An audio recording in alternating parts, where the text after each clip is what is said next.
Bonjour à toutes et à tous, bonjour à tous les suiveurs et à tous les inconditionnels de Grégoire, Omnisport, donc Garindiaï, Warul Tit.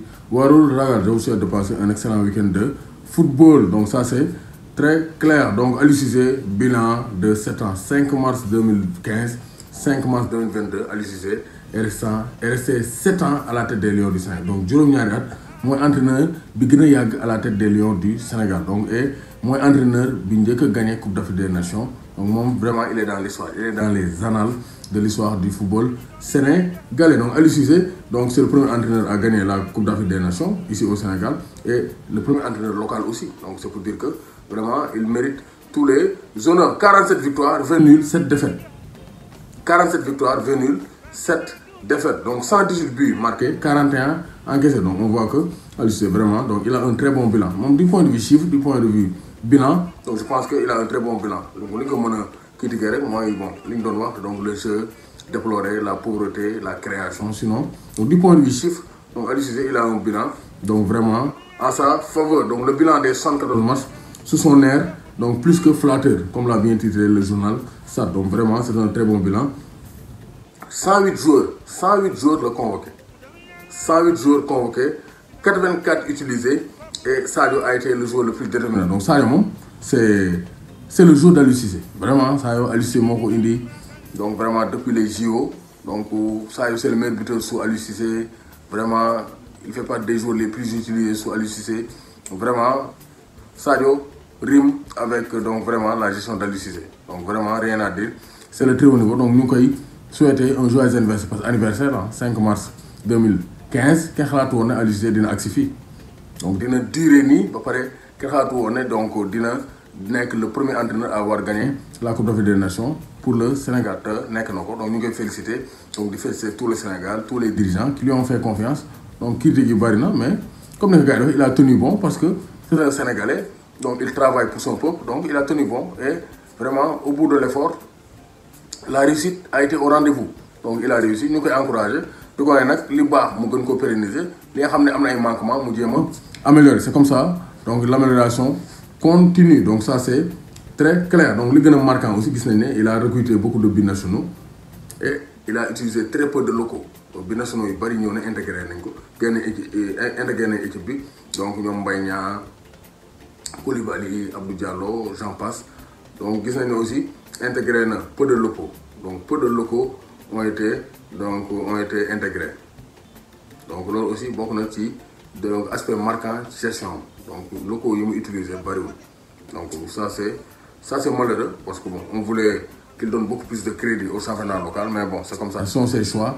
On l'accepte mais vraiment Gatien Ngalama, Cissé Ngari, Ndiarmeo, donc champion d'Afrique, 7 ans à la tête de l'équipe nationale et qui va vers une deuxième qualification pour la Coupe du Monde 2022. Si on bat l'Égypte, si on se qualifie face à l'Égypte, justement, il faut parler de cette qualification. La transition est bien faite. Ismaël Sarr boite vers le forfait. Titre le journal Record. Donc, les Kényahou. Ici au janvier, le gagne. Et il pourrait marquer les matchs. Ici au janvier, on a 1, 2, 3, voire 4 semaines.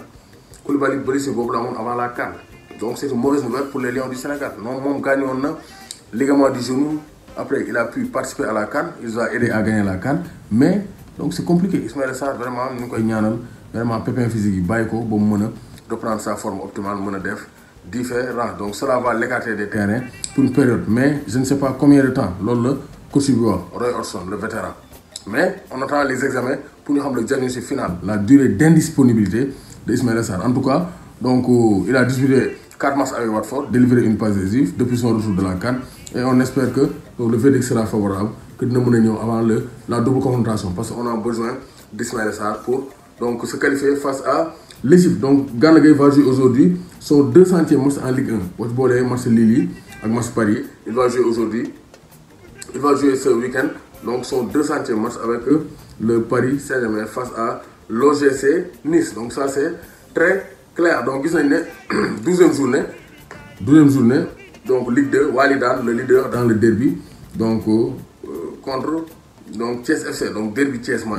donc à 17h ce dimanche donc Walidane face à Thiès FC donc na nekk match bu neex a neex donc Stade de Mbour day dem jamono Fatick c'est samedi 16h30 donc Maniang Soumaré Amitié FC face à Demba Diop donc Walidane moo nekk premier 25 points Stade de Mbour temps yi dafa wàññi loxoom moo nekk deuxième 22 points Sonacos bu Diourbel bu Amadou Kane maa ngi koy béy bu baax donc 16 points Demba Diop FC Mbour am 15 points Kër Madior ren doxuñu ils ont 12 points dixième donc l'équipe de Dembaka et de Maodo Fall donc gis nañ ne donc Italie dimanche Napoli day dal Milan donc ça sera un grand match pour Kalidou Koulibaly donc loolu dafa leer donc loolu lañ doon indi woon comme donc information Sadio Mané aussi information yi génn na que Liverpool veut réduire sa masse salariale pour l'instant ils veulent prolonger Mohamed Salah te bu ñu doon prolonger Mohamed Salah seen masse salariale day yokk bu yokkee nan lañ ko mën a wàññee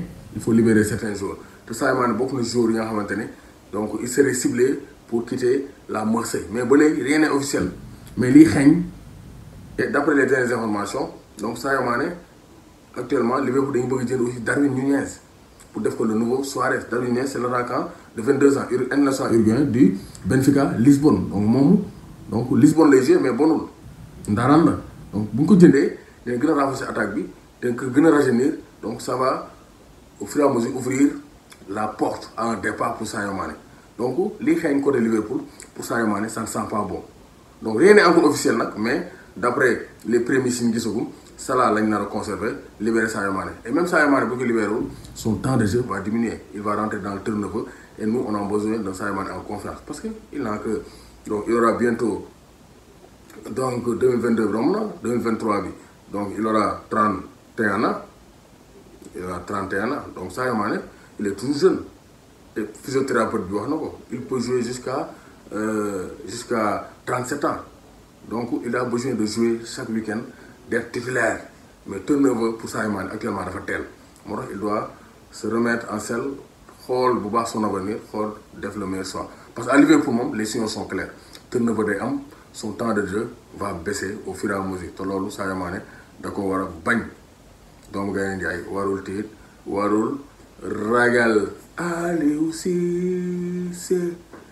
Cissé Ngari 7 ans à la tête des Lions du Sénégal.